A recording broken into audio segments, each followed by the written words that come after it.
Hello, everybody, and welcome to Fireside Chat. We have a guest today, Kevin Logan, and he will be talking with Alison Tieman, and I may pipe in and say a few things myself. I'm Brian Martinez, the host of the Nerdcast and the Gamergate Show. So I guess we'll just go ahead and get right on it. Oh, and by the way, if you guys in the chat have any questions, just put them in there, and we'll try to get to them if we can. Thank you for coming on the show, Mr. Logan. I have a question for you. Yeah. What is that your cat, and what is his name or hers? In the picture. Yes. On here. Yeah, actually, well, that's not my cat. That's the mother of my cat, who people may have seen in my videos. Her name's Nut, and she's my dad's cat. Oh. Okay. Yeah. He looks like a Garfield to me. So. Yeah, she actually is a dead ringer for Garfield. And incidentally, we're a bit late because my cat wouldn't stop screaming her head off to me about going outside, and unfortunately my husband is mowing the lawn, so I was like, cat, you can't go outside right now because you'll get mowed. Well, you probably won't, but I don't think you'll be happy. Well, okay, so let's get this started. So, Kevin, just give us a rundown on your opinions. Let's start with Gamergate. Just give us some bullet points. Gamergate. Well, Gamergate, like many things to do with the kind of the manosphere or whatever, the stated goals, the kind of the sort of popular or mainstream people within Gamergate say about ethics in video game journalism and things like that, and the examples they bring up where they've been censored or in some way downed by the video game industry, I'm absolutely on board with. It's the underlying problems that I have with Gamergate, things like the harassment of people they see as opponents, the lack of accountability towards people who have been either fraudulent or in some way sort of underhand within their own movement, and that's the sort of problem I have with it, and that's why the stated goals are fine, but I couldn't ever really see myself being a part of something like Gamergate because of that. Well, I'd have to point out that sort of sounds like I don't like Gamergate because it's composed of humans. Because that's typical human behavior in almost every group you'll find. Yeah, but I think there's a higher percentage within Gamergate from what, and again, I can only really go from my own experience of dealing with Gamergate people. There seems to be a much more sort of virulent strain of mob mentality within Gamergate than I've seen within many other online movements. So just to zero in on the word mob mentality, or the phrase mob mentality, what would you say the symptoms of a mob mentality are? Well, essentially they do kind of hunting in pack style trolling of people. Whenever I've made videos about Gamergate, even ones which have been relatively I've never made a pro Gamergate one, but even ones that haven't been anti-Gamergate but have just been anti an individual within Gamergate, there seems to be a sort of closing of ranks and a kind of attacking of anything that might be seen as in any way detrimental to Gamergate. Yeah, well, I'm sort of getting back to that whole idea that Gamergate is bad because it's got humans in it. This is true about any strongly held opinion or political belief. The opposite side will go and argue the issues with you if you state a contrary view. So yeah, this doesn't what you're pointing out to me doesn't seem to rise above the level of criticism. Could you be a little more specific by what you mean about a mob mentality and the symptoms? I know you're using yourself as an example, but just well, obviously I'm a very, very small example of that, because you've got people like the kind of main figures that Gamergate is going to have to think, people like Anita Sarkeesian, Brown, or whoever, who received a hell of a lot more harassment. And I think you can see it in, I mean, you say that seems symptomatic of just criticism, but I think it goes far beyond anything like criticism to the point of being actual harassment. It's fine making videos specifically debunking her stuff, and I think you can, because I don't think it's particularly Anita Sarkeesian, that is, because I don't think she has particularly great analysis of things. But there's a difference between that and just instantly naysaying anything she dares to say, or instantly attacking her for any tiny, minor problem she has with her backstory or whatever, you know. What I'm getting from you is that this is criticism. I mean, even if somebody comes on one of my videos and says, "You're You don't know anything. And without even, I've had people come on my video or Honey Badger videos and say, you guys were dumped by your girlfriends and that's why you're upset instantly. Like this is their first comment, and if they had listened to one minute of our video, they would have heard that I'm your host, Alison Tieman. With me today is Karen Strawn, Rachel Edwards, Anna Cherry, Hannah Wallen, etc., etc. They would have known if they had listened to 1 minute that most of us are women. And yet their first comment on our video is, you got dumped by your girlfriends, that's why you hate women. So this sort of knee-jerk response, again, it's common to taking any position, a highly charged political position. I apologize, my cat is screaming in my ear. A highly charged political position, you're going to find people come on and immediately knee-jerk about what you're saying without even having listened to it. That's not harassment. That's typical human behavior when you're in this highly politicized situation. So yeah, I mean, yeah, there are assholes on all sides. I think everyone can agree on that. And the internet seems to be a breeding ground because of the anonymity. Yeah, because you can knee-jerk anything you want in an instant. Like that guy who came on and accused us all of being upset because we were dumped by our girlfriends. So I mean, it's plausible, but because most of us are not straight, but it's not. You know that he's thinking that we're all men, and 1 minute, and he would have known better. And we get that all the time, just knee-jerk instantaneously. They come on our channel, they knee-jerk immediately. It's everything we're doing is wrong, and it's obvious that they haven't actually listened to anything we've said. And that's just human nature.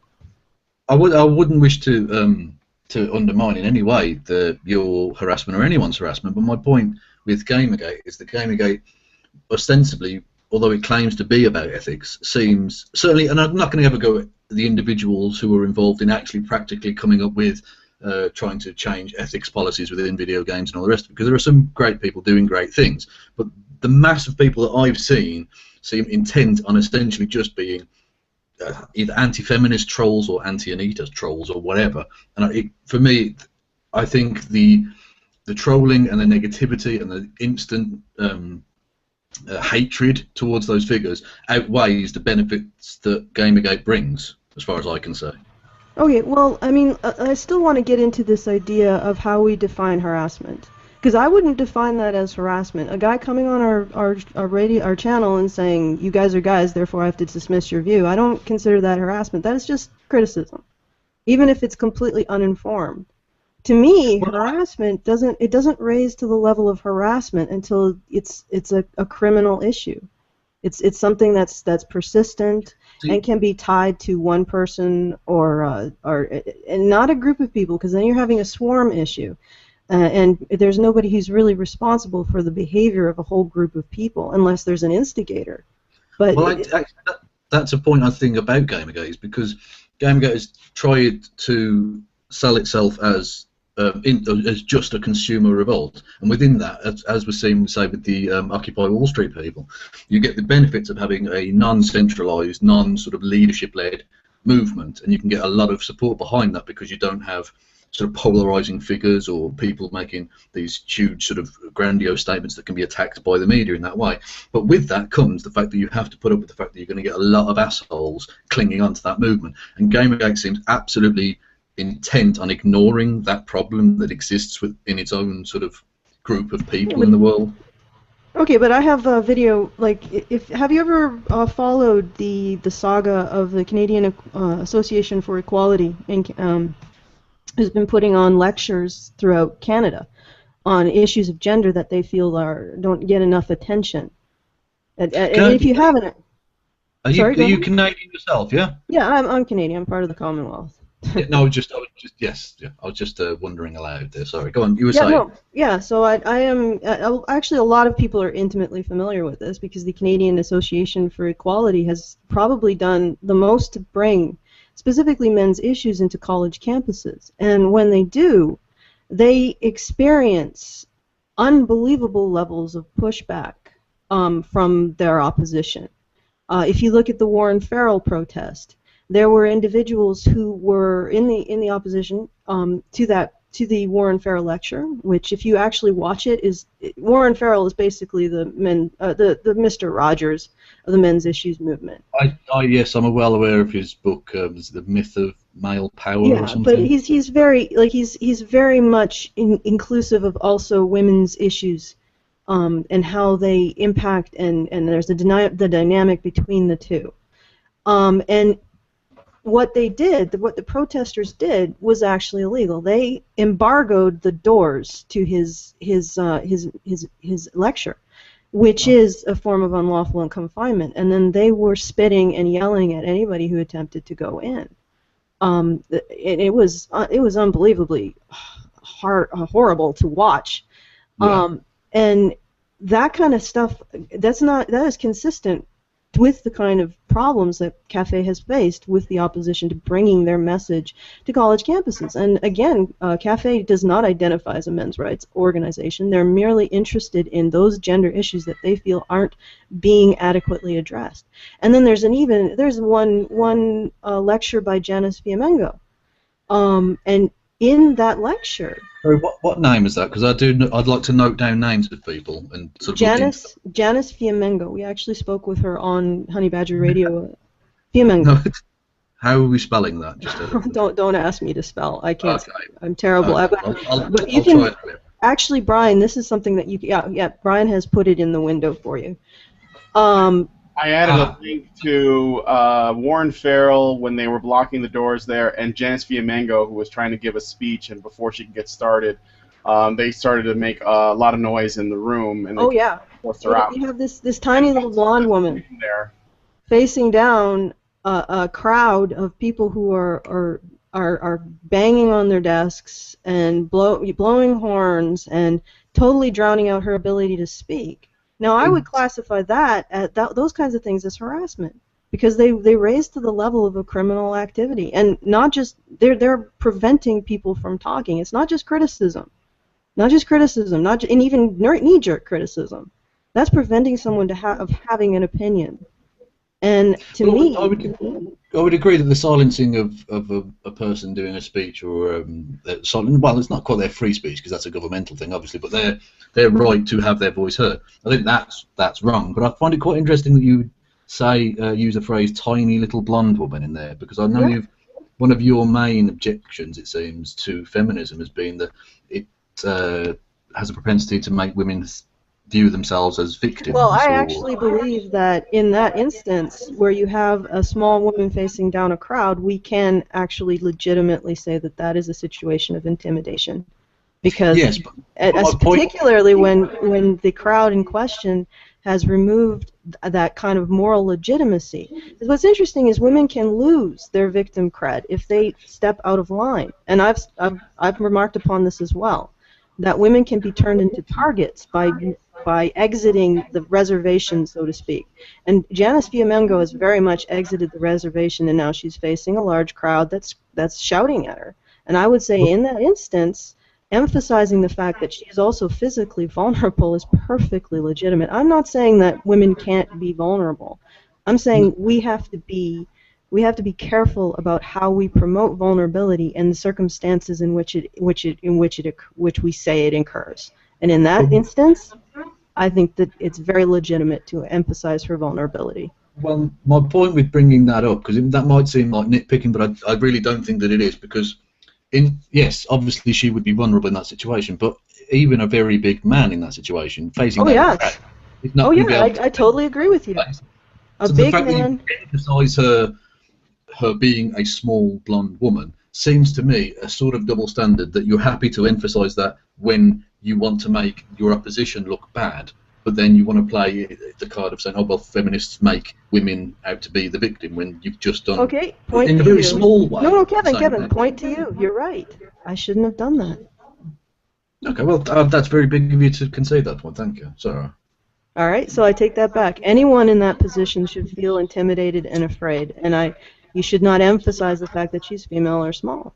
It's a situation where any human being should have our compassion for dealing with that kind of a situation. But again, the overall point remains: the opposition to CAFE And in a lot of cases, there's a huge overlap between the opposition to Cafe and the opposition to Gamergate has engaged in those kinds of tactics. And those are very, very unequivocally harassing tactics to the point of being criminal.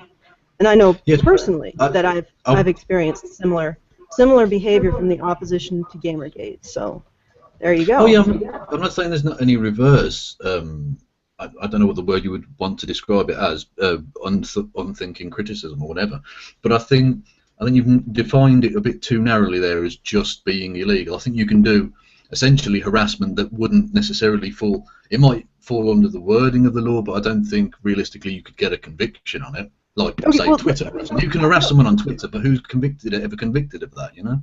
Yeah, well, I know, and I take your meaning. We don't want to necessarily exclude our sense of just keep our sense of morality to what's criminal, because there's behaviors that are also abusive that aren't criminal.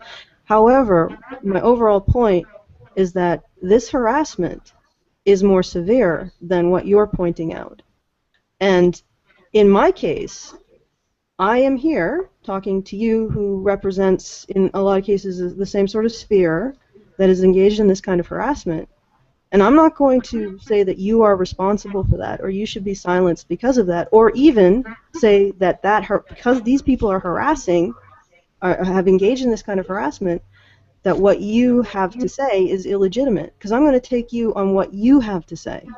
I'm going to take you... And I wouldn't say for a second that you or any individual within Gamergate is what they have to say is illegitimate at all. No, but I just meant in terms of, you asked me my stance on it, and frankly, the reason I couldn't join is because there's too much of that, as far as I can see. But I wouldn't throw any individual under the bus and say, oh, because they're a Gamergater, instantly they're X, Y, or Z. Okay, but you do. I assume you do identify as a feminist. Indeed, yes. Yeah, but here we've given you evidence and I know we've sort of dumped it on you, so this is something to take away and just cogitate over. But there is evidence that feminism engages in very high level, like that people who self-identify as feminists engage in criminal levels of harassment in name of their ideology. And in that context, you still identify as a feminist, yet in the context of Gamergate, and you know what, I don't want to argue you into identifying in any way that you don't want to identify. I'm just pointing this out. In the context of Gamergate, we're looking at people. What you said yourself identified as harassment was people having knee-jerk rejections of other people's opinions, and that's the level of the level of malfeasance here is there's no comparison. And so I mean, and again, we have laid on, we've given you this evidence, and obviously you should have time to look at it and decide for yourself. So I'm not going to... Well, yeah, well, I'm happy to accept that there are people who call themselves feminists who do that sort of thing and would absolutely reject those kind of tactics. But I would suggest that the widespread knee-jerk reaction you see is often from radical feminists, of which I am not one of those numbers at all. In fact, actually, I've spoken out against radical feminism many times. Although I haven't made that many videos, I suppose, but on Twitter and things I've argued the case with radical feminists in the past. I think mainstream feminism doesn't engage in anywhere near the levels of harassment or silencing tactics that I've seen from Gamergate people. Well, I actually would disagree with that. First of all, I don't think that these individuals were radical, because if you title radical feminists the kind of feminists who think that men should be reduced to 10% of the population and women like me should be killed, I doubt that the women that were part of that, or the women or men that were part of that protest would identify with that. And they were radical perhaps in their motives, but not in their theories. So, well, I would argue that you've not motives, sorry, their actions. Yeah, I would argue that you've slightly strawmanned a great deal of radical feminism there. I think even within radical feminism, the idea that people like you should be killed would still be seen as a relatively fringe idea or policy or whatever. I don't think that's... Well, let's be fair then. How would you define radical feminism? I don't necessarily think it's up to me to define it, but from what I've seen of radical feminists, I've not seen... I've seen things like the swerves and the kind of exclusionary people who are obsessed with navel gazing and internal structures and things like that. But ultimately, I think It's mainly, it is often actually sort of misandrist in many ways, but not to the point where they would advocate for the killing of people or some sort of male-based genocide. Well, it's not genocide, a killing en masse of men or anything like that. I Well, think again, that's a very extreme position, which I think you've either willingly or the problem that I'm having sorry, with go on, your yeah. yeah, I keep interrupting you, so I apologize. I'm women's planning or whatever. The problem that No, I'm having with your definition is that again you're relying upon negative, what I would call negative human behavior, rather than an ideological position. So, what do you think the ideological position of the average radical feminist is? well, it depends what issue you're talking about specifically. You can't give a sort of an over. I mean, because there must be an overall view, because you're saying that you are not one. So, what are you opposed to? Well, I'm opposed often to there is the misandry within radical feminism. There are the extremes you've mentioned, and there is a I don't really know how to describe it really. There's a sort of nastiness of intent. There's an exclusionary element to it, where essentially if there's they do essentially sort of purity tests, where if you don't agree with absolutely everything, they will exclude you and cast you aside. And so it's that sort of action that I would suggest would make someone from just a sort of mainstream feminist into a radical feminist. Ideologically speaking, I think that the goals are pretty much the same, I would suggest. All right. Okay. So, I mean, there are examples of mainstream feminists doing things that, if we keep it just to harassment, we have in the Elliot and oh, sorry, Ann. Can you give me the name on that, Brian? I'm just blanking on it. It's the recent court case in Canada where a man was essentially being charged with Twitter harassment on Twitter, criminal harassment on Twitter, for merely disagreeing with two feminists. I'll get that for you. Hold on. Yeah, thanks. That'd be greatly appreciated. In their case, they are now facing a charge of criminal conspiracy because it's found out that they were planning to try to get this guy arrested. So, and I don't think that I think they're also not radical feminists in terms of beliefs about radically excluding men. But again, you have that sign of. Sorry, go on. You have that kind of a kind of approach that what I would call dehumanizing your opposition, and even I see it even happening with moderate feminists. I'm not sure I completely buy into your definition of moderate versus radical feminist, because I'm not sure I completely understand it, but I see that dehumanizing the opposition happening with feminists, even moderate feminists.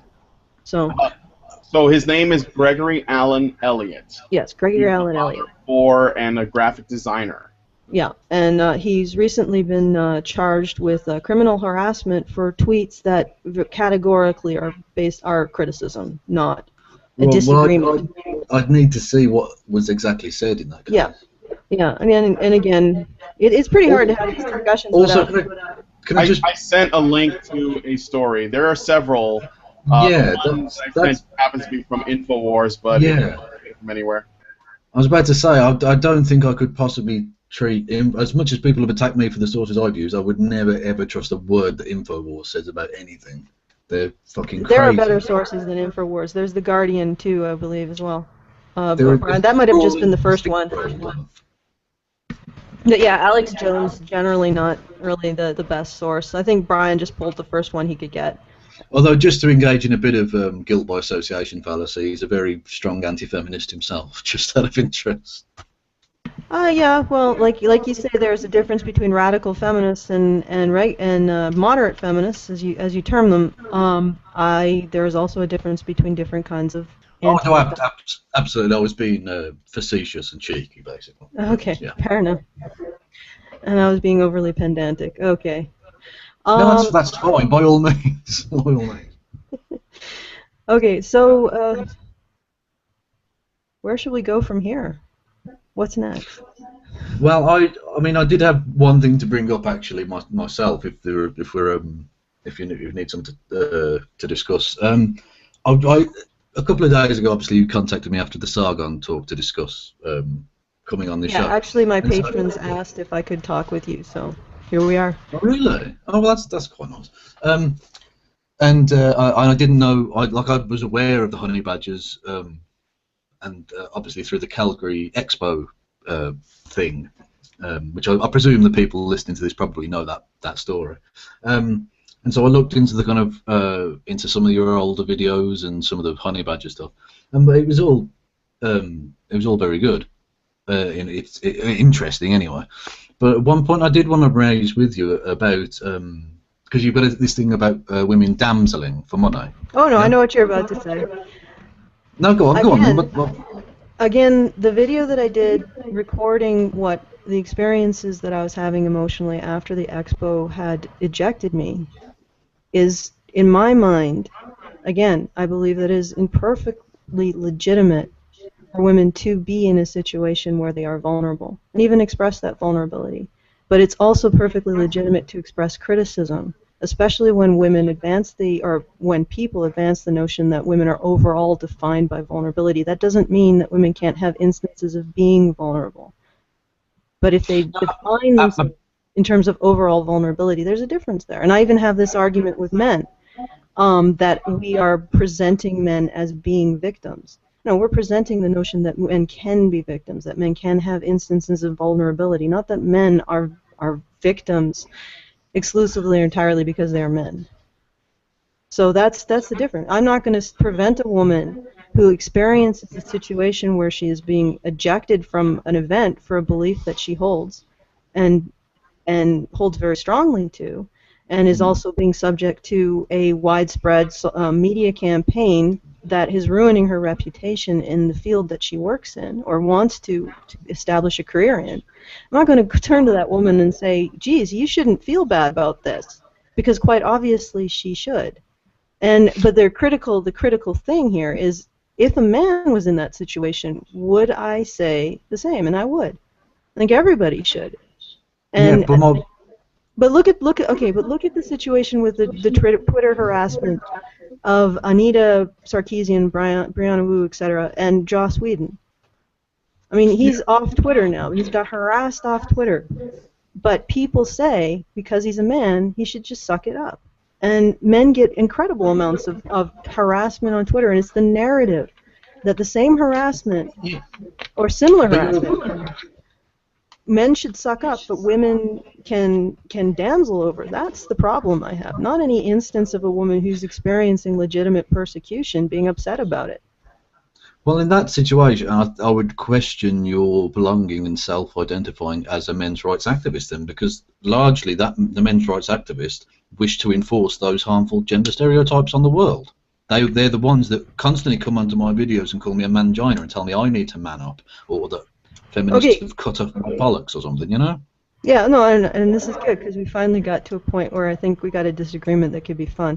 Once again, we have a situation where we have different types of anti-feminist and different types of people approaches to men's rights activism, and as you said, the difference between radical feminism and feminism, moderate feminism, as you're titling it. Now, I would agree that at some point men have to challenge the notion that they cannot display vulnerability, and challenge the notion that they are constantly judging each other for having displayed vulnerability. In this case, I think that that you're right. These guys shouldn't call you mangina. I don't use the term myself, and I really question the use of the term, because it is a term that denotes a hierarchy, and that's, I think, part of the problem. Though some people would, in the men's rights argument, would argue that a hierarchy is something that men seek out and desire to have. But it's not just an element within the men's rights movement. It permeates throughout it seems. And obviously there are people like yourself who would disagree. But you must know it's an absolute widespread attitude within your movement. But the thing is that my movement... Wait, yes, do you mind? I want to ask a question, because I was talking to someone about what the MRM was, and they had heard of it. There's this strange overlap, and we want to be clear in defining our terms. So there is the manosphere, and then you have like the red pill, like people who are saying that they are red pilled, right? And basically, it's important to understand what that is. And I don't want to insult your intelligence in case you already know this, but just so that we're clear. What happens when a person is red pilled, and I put that in quotes when I say it because I think it's just like a term that helps us understand what we're discussing. Is that they learn that the world doesn't work the way they thought it did in terms of men and women and their relationship to each other, amongst other things, which basically includes all kinds of other stuff. But we're only talking about men and women in this instance. And then what happens is you have men that do, or people that take that new information and they do different things with it. So some of them go off. I mean, like what the three main categories would be: men's rights activists, pickup artists, and men going their own way. And there is some overlap in those, but by and large, they all have different interests. They have different goals. And one of the things that I find that I run into a lot, especially in the media, when they discuss men's rights activists, they constantly conflate them with the activities, opinions, and attitudes of men going their own way, and especially pickup artists. And these things, while they may have taken root in the similar place, are not the same thing. And it's really important to point that out.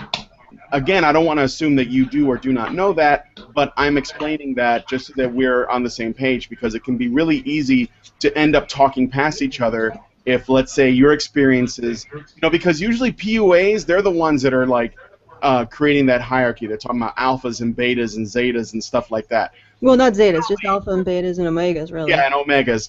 Generally, MRAs don't care about that stuff, but they do want to. They want to look at things like male suicide and family court systems and all the legal stuff. And the MGTOW just walk away in general. Sometimes they linger and they complain, but in general they just walk away. And also, there's a huge amount of animosity between the spheres. Yes, and they fight it amongst each other because of the way that they do it. Because PUAs, they put their value on female attention, essentially, is how they judge themselves. And MRAs don't want to deal with that stuff, and MGTOW even less so. So in general, they squabble. And yeah, there are some guys that are, they may be two or even all three of those things, or at least they want to identify with that. But it is very important to understand that this is, we're looking, the manosphere and MRAs are not, they're not one thing. The MRAs they're basically a product of that. So. Yeah, well, and I wouldn't even say that they're a product of the manosphere, because men's rights activists existed before the manosphere existed. And I mean, look at Warren Farrell. I think he's been doing this since the 90s. And it's way before it's not before the internet, but it's certainly before this aspect of the internet. So, but go ahead, Kevin. I'm aware of the differences between those things, especially as I've openly called myself a feminist on the internet. It's been pointed out very vigorously that X person calls himself this or calls himself that, and I've learned the whole lexicon, the whole spectrum of the manosphere. But I find often with the MRA there's a slipperiness in the semantics that people will either choose to not identify as MRAs and then go on to express basically the same opinions as MRAs. So in which case, where's the difference there? Okay, wait. Let's slow down a bit. What are those opinions that you think identify someone as an MRA? Well, they go through the same talking points. That it's there can't be a patriarchy because of X, Y, and Z. There's male suicide rates show that clearly it isn't men running the show or whatever. They essentially try and break down two main points. It seems patriarchy and rape culture. Seems to be the main two thrusts of what they're trying to do. I assume that you believe in both, right? Yes. Okay. Well, there's a new thing that we can disagree about, but continue with your point. Well, I rather that's why I was so in the pre-chat. I said that we would find things to disagree on because like I say, I've watched in the last couple of days. I've gone back and watched quite a few of your videos, and we were always going to disagree on many things. So yeah, there are people who choose to not subscribe as MRAs or self-describe as MRAs, but basically are in practice, and also there are a lot of people who will essentially use the no true Scotsman fallacy to avoid any blame being attributed to the MRAs by people who don't identify as such, but still espouse the same talking points. So, although yes, obviously not all the people who call me a mangina are MRAs, there's enough of an overlap for me to think that there's a poisoned core at the heart of the MRAs, which actually betrays men. Frankly, it undermines their cause. Okay, well let me respond to some of the things that you're saying. First of all, I've noticed that you're using radical feminists instead of really identifying a political position related to radical feminists. You're essentially saying these are feminists who I don't want to have to take responsibility for in identifying as a feminist. So I'm going to put everything that I find conflicting or problematic about feminist behavior or feminist beliefs or beliefs of people who are identify as feminists in the radical feminist camp.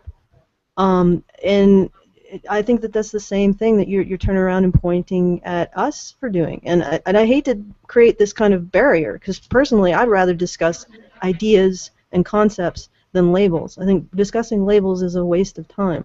But I am going to point out that I think that's what you're doing. You're saying at the same time you have, is the same time as you have the trash can of radical feminists, and anytime we point out some sort of bad behavior, they go in the trash can of radical feminists, and I'm not like those feminists.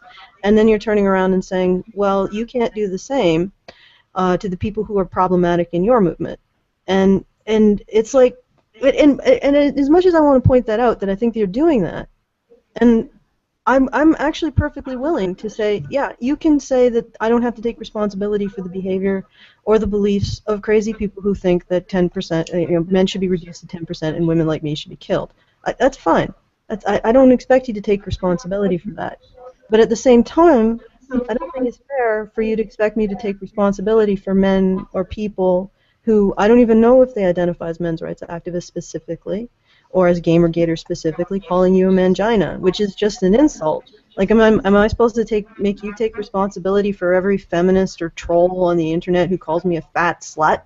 Like, this makes the discussion so pointless.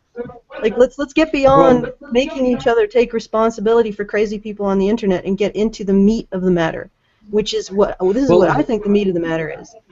And I think you finally identified the crux of the issue. You say that men's rights activists deny patriarchy and rape culture. I think these are your defining characteristics for what a feminist is. That you believe in patriarchy and rape culture. Would you agree? In essence, that's the starting point, yes. I think so. Okay, but well, to go back... Okay, go ahead. To go back quickly, a point you made about it's pointless to argue about labels. I don't think that's actually true, because surely the label that someone sticks themselves under and the labels that people try either to stick on someone or to rip off someone or whatever, surely that's a really defining thing about a person, is it not? I actually despise labels. I only took the label men's rights activist because I was experiencing a situation where there were men. Actually, you know what? I really apologize for this, but it's getting really bad. Kevin, your echo is getting. Is there any way that we could fix that? Do you have headphones? I muted him just because there's an echo, Kevin. It's not. It's nothing to do with. It's just I'm having. I'm a little bit attention deficit disorder, and when you add the echo in, I have a real trouble following. But what I was going to say is, now I forgot what I was going to say. Goodness. Brian, help me out here. We were talking about labels. And oh, yeah, okay, all right. No, I don't like labels. I took on the label of men's rights activists for a very specific reason, because people cannot, it's stigmatized, essentially. People are not allowed to talk about men's rights as being a subset of human rights. And when there's a point where we can freely talk about men's rights as a subset of human rights, then I'm just going to jettison the label, because I don't like it. I don't like bearing a word on myself. It just feels like a weight.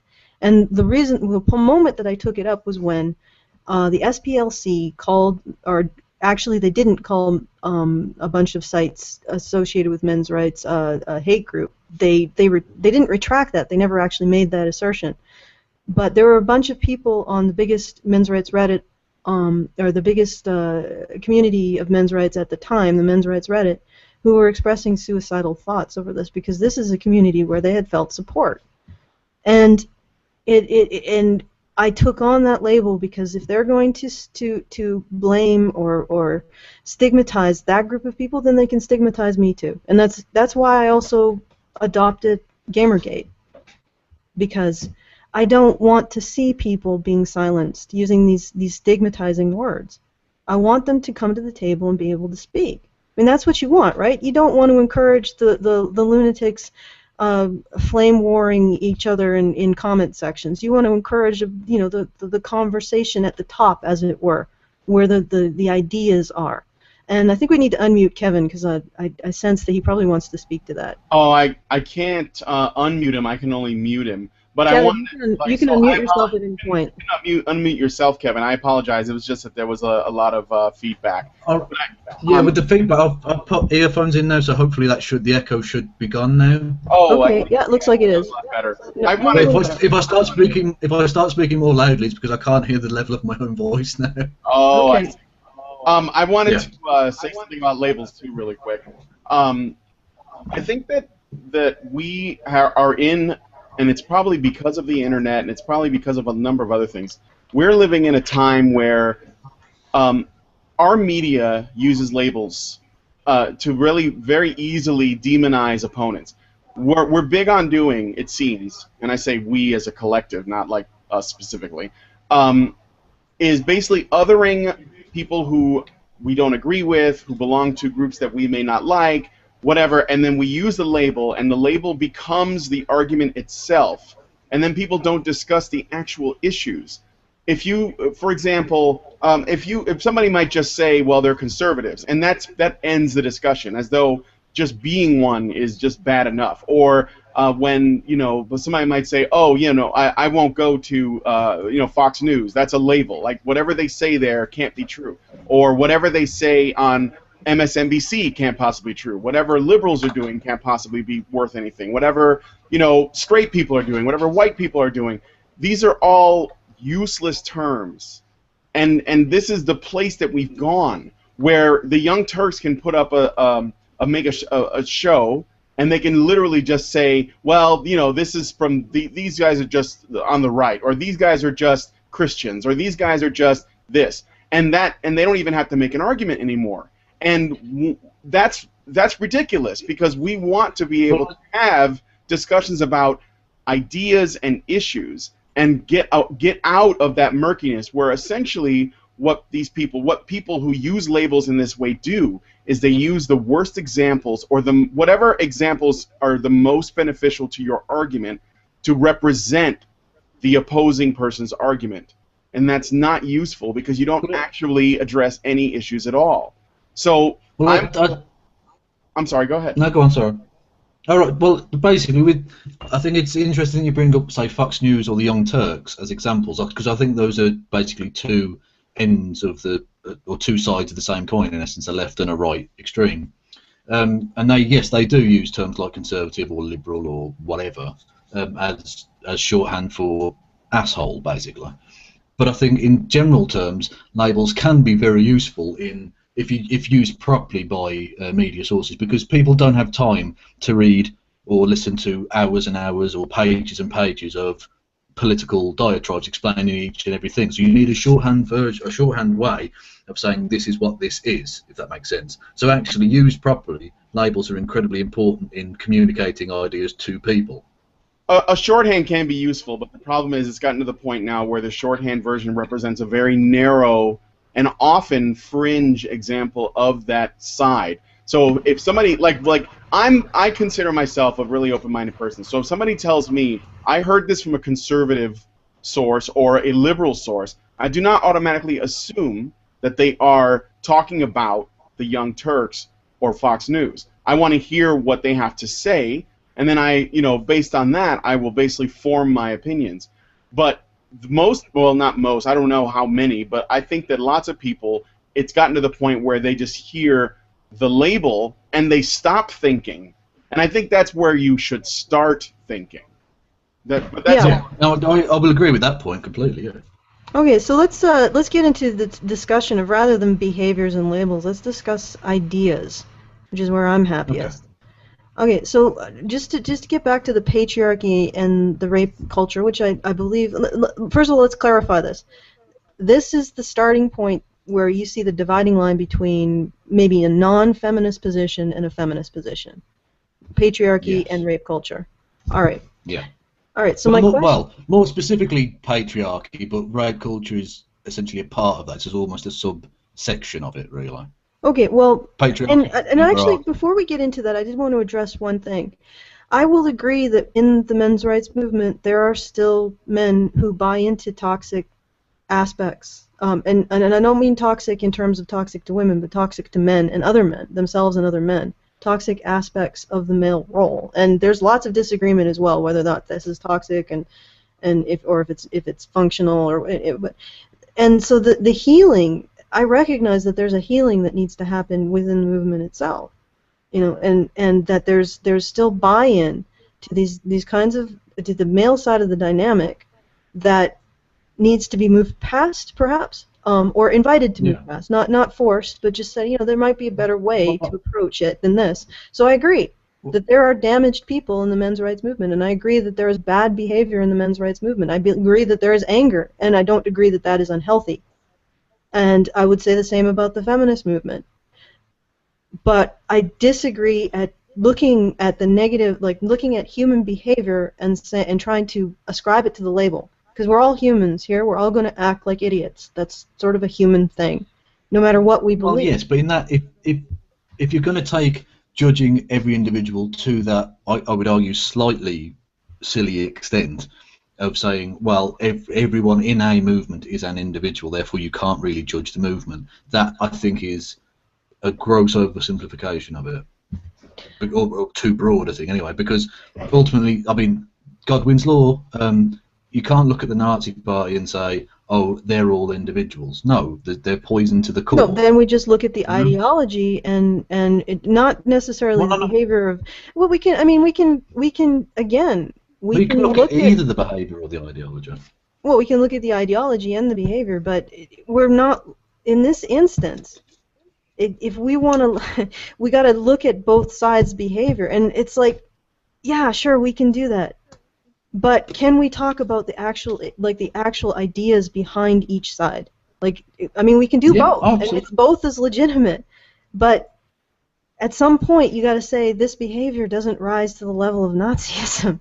I mean, some guy coming onto my channel and saying you guys were dumped by your girlfriend. I don't think that he's a Nazi. No, I was using that as an extreme example of you can't just say, oh, they're all individuals. Sometimes a big group like that, you can basically you can ascribe certain negatives to them, even though not necessarily all of them are fulfilled because they're so dangerous and toxic.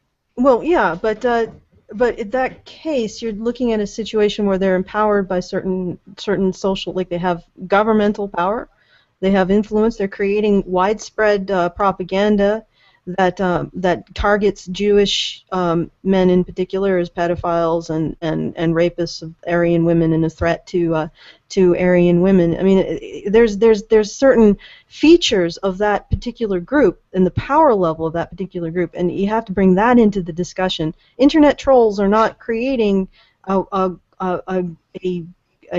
North America-wide campaign to portray in like billboards and on posters and millions and billions of dollars worth of visual stuff on television to portray what you're saying, that their particular biases or bigotry. Yeah, absolutely.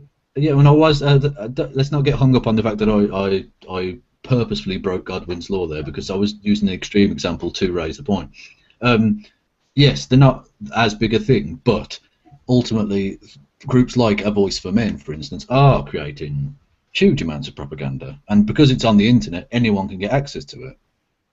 Yeah, but still, it's not like A Voice for Men has an operating budget. Okay, well, okay, all right, let's address this. A Voice for Men has an operating budget of what, maybe $60,000 a year, all through donations. I couldn't even guess. That's my guess.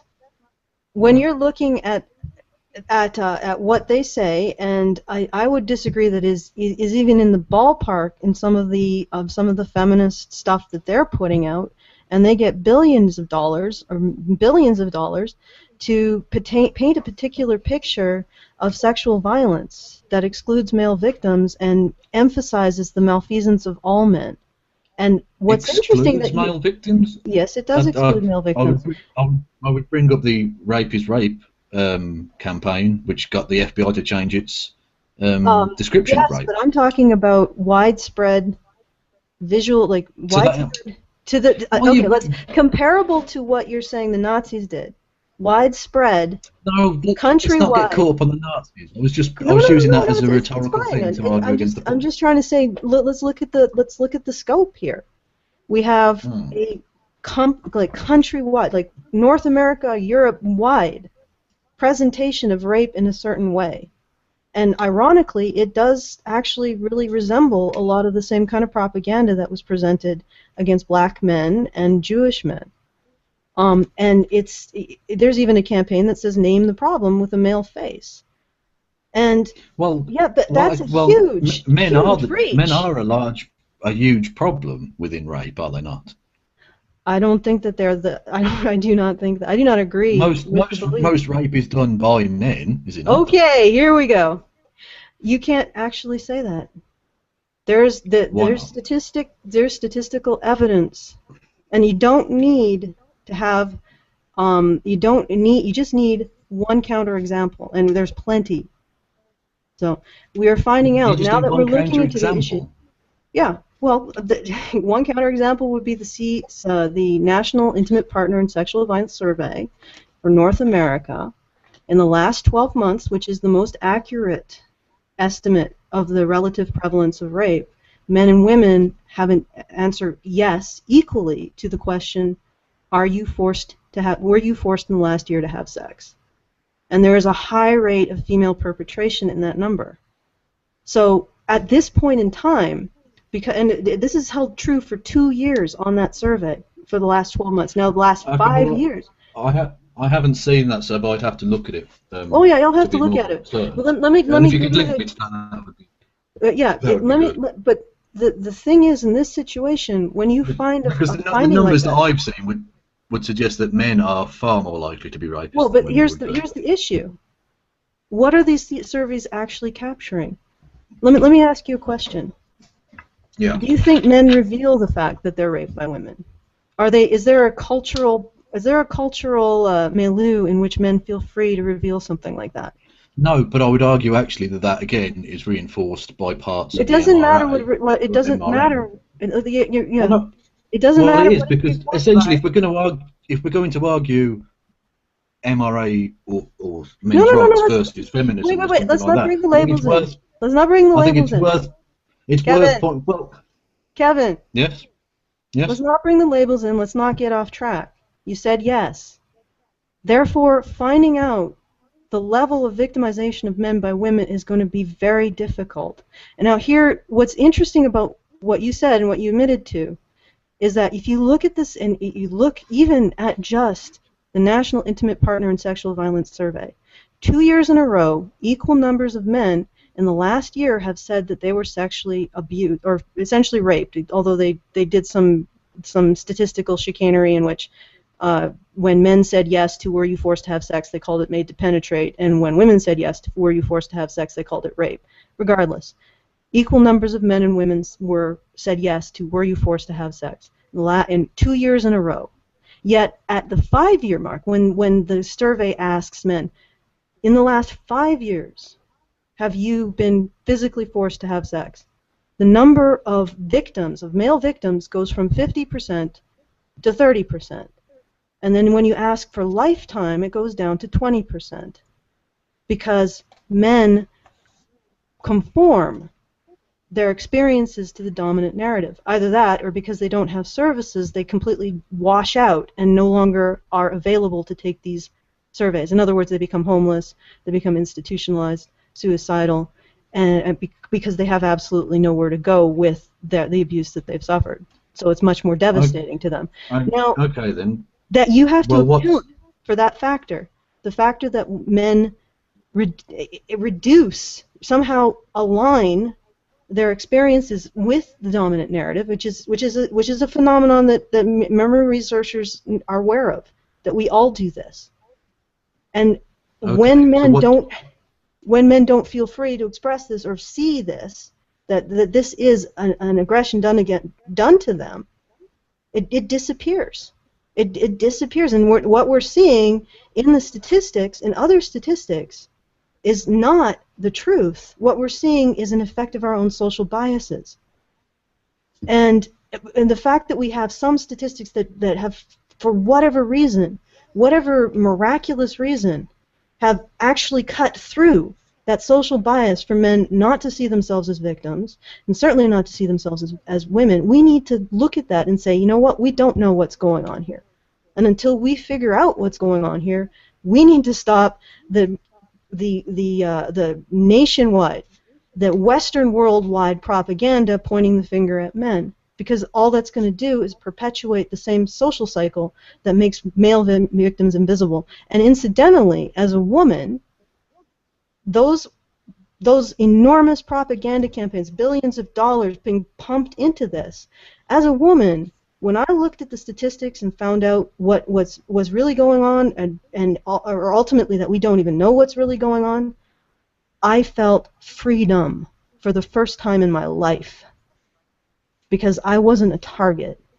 So not only are these propaganda campaigns, and I would call, not only are these so-called rape awareness campaigns being perpetrated based on information that we should be seriously questioning, thus rendering male victims invisible, they're also heaping brick upon brick upon brick of fear and terror onto women that they have to lug around. And I know the feeling of letting it go. And it is wonderful. How would you ascribe the people who are doing this quote-unquote propaganda? Sorry, could you explain the question again?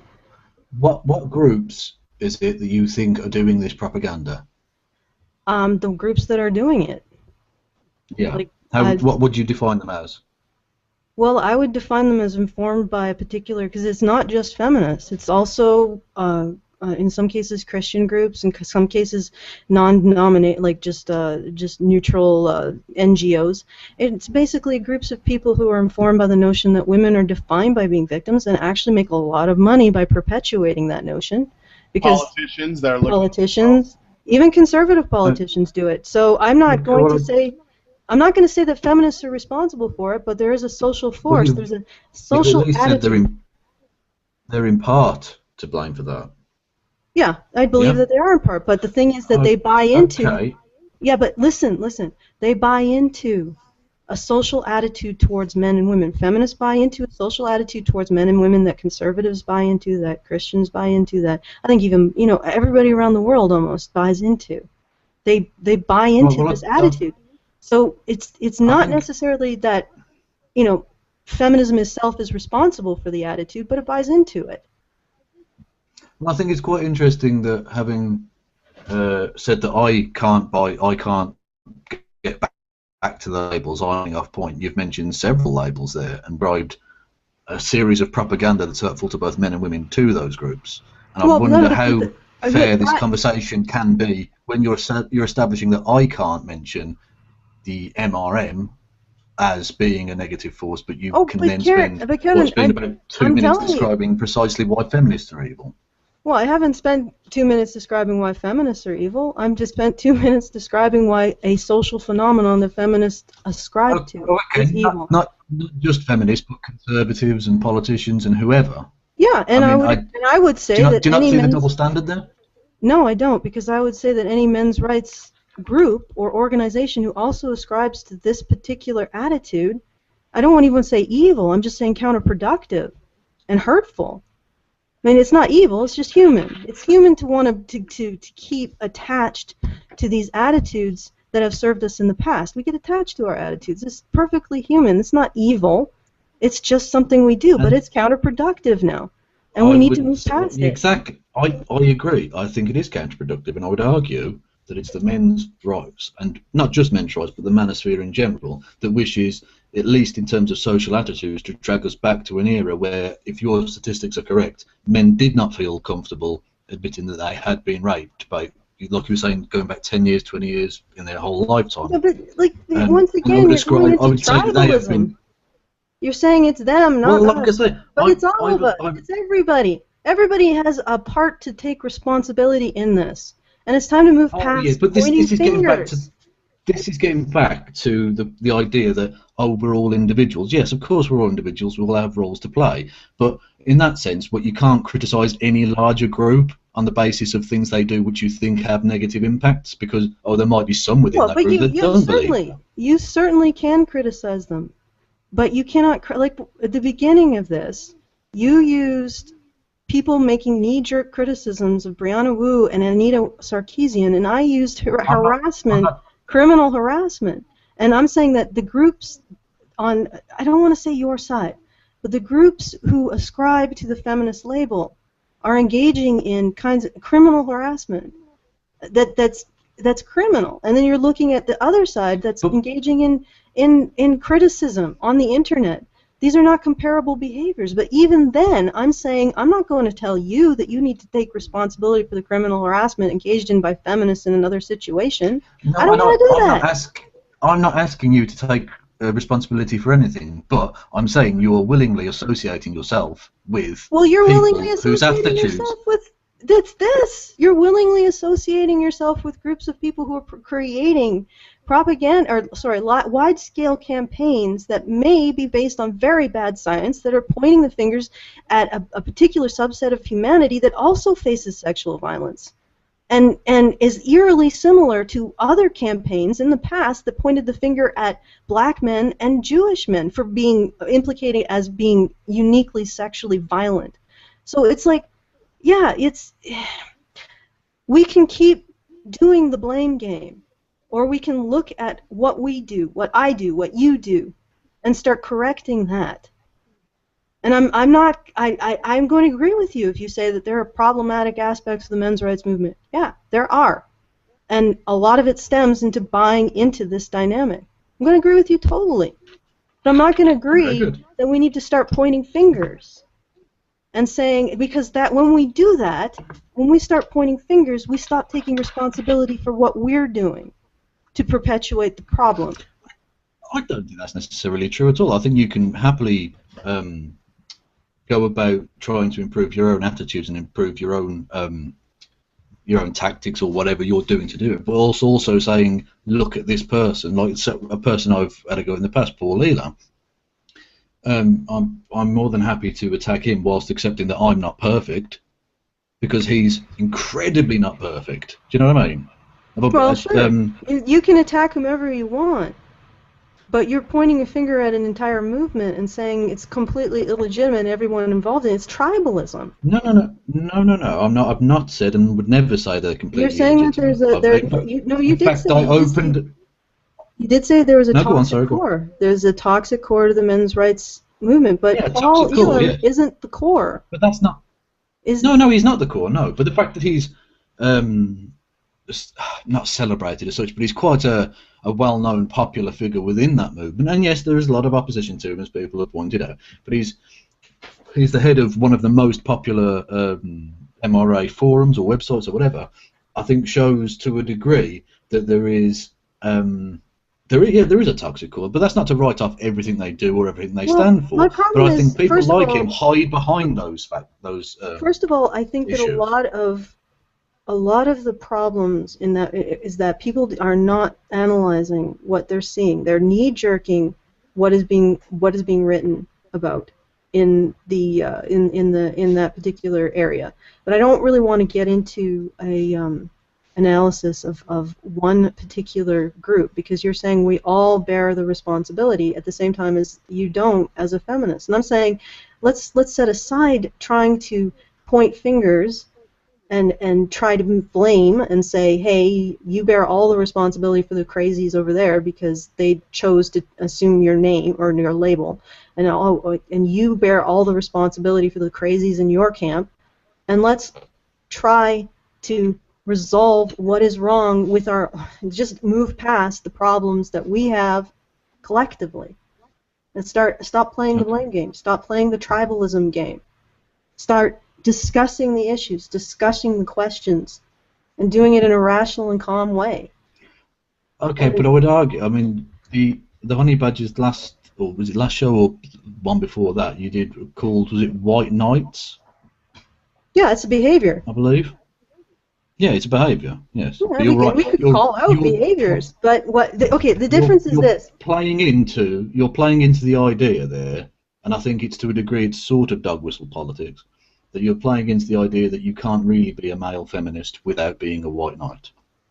Okay, first of all, we were talking about the behavior. There are more than men who engage in white knights aren't just feminists. White knight behavior is not just feminist. And I want to say we can criticize behavior and we can criticize thought processes and dynamics, but saying that a group of people has to, or like, for example, Gamergate has to take responsibility for the fact that they are composed of humans is ridiculous. Or even feminism has to take responsibility for the fact that they're composed of humans is ridiculous. But at the same time, we can criticize the behavior. And we can criticize the theories behind feminism, see how they impact the greater society.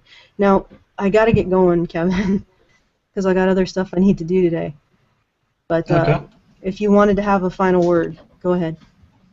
No, well, I would have liked to have gotten back to a point earlier, but if we've got to go, we've got to go. That's no problem. Thank you for You helping me. can always come on again. I just have other chores that I got to accomplish today. That's okay, Kevin. No, that's fine. I wanted to say a couple things too, though. And actually, if you want to engage with Brian, I can drop out. Well, I got to get going because I got to go to work in a few minutes myself. So it's yeah, and then at that point in time, the thing is the clock, but the discussion is completely over because Brian is hosting the call. So yeah, I guess it's true. I wanted to say that thank you for coming on, and I hope that we can do this again sometime if you want to. Yeah, sure. It's been great. I think it's really important to have these conversations because when people have their discussions in their little corner, it can very easily turn into an echo chamber situation, and we want to challenge our ideas constantly so that they become stronger, or you might realize new truths that you didn't know about before, and I'm all about that, but yeah. I wanted to there were a couple of questions or statements in the chat that I wanted to mention. So Alison, if you want to go, that's cool. The other thing I wanted to say is as far as the gender topic in the public sphere, where the stuff that most people see, because to be honest, what happens here, between us, Honey Badger Radio is minuscule. All of these MRA, men's rights, YouTube channels, and various spaces, they're small and they don't really reach a lot of people. So when we look at the large pair, like if I walked into a public space and I was like, anybody ever heard of MRAs? Most people are going to throw their hands up. They don't know what the hell that is. Oh yeah, absolutely, yeah. So even when I've talked to people about it, which I don't go around doing all the time, but sometimes it comes up. They never even thought that was a conversation that they would have even thought to have. It's like a question you never thought to ask. So, but have you ever wondered why it's been difficult for the men's rights movement to get a foothold outside of the internet? I think it's because it's first off, it's really small. Secondly, we have a cultural attitude. We have a cultural attitude where we've always believed that the way things work is that men rule the world. So the idea that a man can actually have problems that they could suffer is alien to us. And so when someone says, well, look, men are being treated unfairly in these areas, they get their prison sentences are more harsh. There are fathers that are not getting child custody. There are men that are, even though women attempt suicide more often, men succeed more often. And these are not to take away, they're not intended to take away at all from any of women's problems. They're just saying, did you guys know that these problems even existed? And people are like, no, that can't be. Or, they're flat. Can I get in here for a second? Well, Yeah. I would like to answer this. Well, actually, Kevin, go ahead. You're our guest. Well, I was just going to briefly interject and suggest that's why I consider myself, one of the reasons I consider myself a feminist, and why I think feminism actually helps men. Because I think by breaking down what has been the historic gender stereotypes of men being essentially stern, emotionless, or the only emotion you're allowed to show is anger, by allowing men, as we discussed earlier, Alison, allowing men an opportunity to say, look, I am in trouble, or I have a problem, or X, Y, or Z, I think would actually really help men in general as well. That's Okay, right. The MRA, like I find, actually perpetuate that up to Well, it. I'd like to address that because I think feminism actually perpetuates the most important negative stereotype about men, and that is that they have more power than women. Because that's really the reason what delegitimizes the vulnerability of men. And I'm going to explain why. It's called moral typecasting. When we see a group of people as having power, we don't see their vulnerability. We don't really care as much about their vulnerability. That we put them in the role of agent, and we put women in the role of patient. And we may respect men for their abilities more than women, but we see women's needs more than men. And that's exactly the gender dynamic that I want to break down. And I just wanted to speak to what, oh goodness, I think I've lost my train of thought. Brian, help me out here. Oh, I don't know what you were going to say, but I mean, that's what I'm saying. And so, like, when it comes to the gender discussion in this larger zeitgeist, and we see it happen in our mainstream media where millions upon millions of people tune in. What lobbyists, what ideology dominates that conversation? It's the feminist one, right? Well, it's not just the feminist one. It's the female victim one. The females need shit. They need shit. Give it to them. And No, I would argue the hold on. curbs that are being placed on abortion actually would suggest that the situation you've described there is not actually in power at all. Okay, but here's the thing. There are just as many women. In fact, I think until about 5 years ago, there was more women against abortion than there were men. And the other thing is that men don't have commensurate ability to walk away from parenthood as women. If men were brought into the fold and said, okay, well, you should have the same choices as women in terms of consensual parenthood, I think that the pro-choice position would become more powerful. Now, having said that, I don't want to get into the abortion debate because that is something that will take hours. But I wanted to say before we go, thank you, Kevin, for coming on. It does take a lot of bravery to actually listen and go into a space like this and be open to considering the possibilities. Thank you for having me on. Yeah. I always enjoy a discussion. Dialectics sharpens your own brain as well as everyone else's. Yeah, and you're welcome to come back if you wish.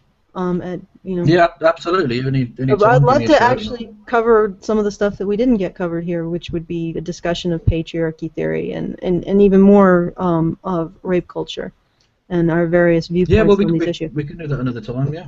Yeah, sure. It'd be great if these kinds of conversations were happening in like the larger sphere. Yeah, larger sphere. Generally don't. Yeah. So they got to start somewhere, and I think this is as good a place as any. Yeah, I think we should. Absolutely. I think we should call it a day though today. Okay.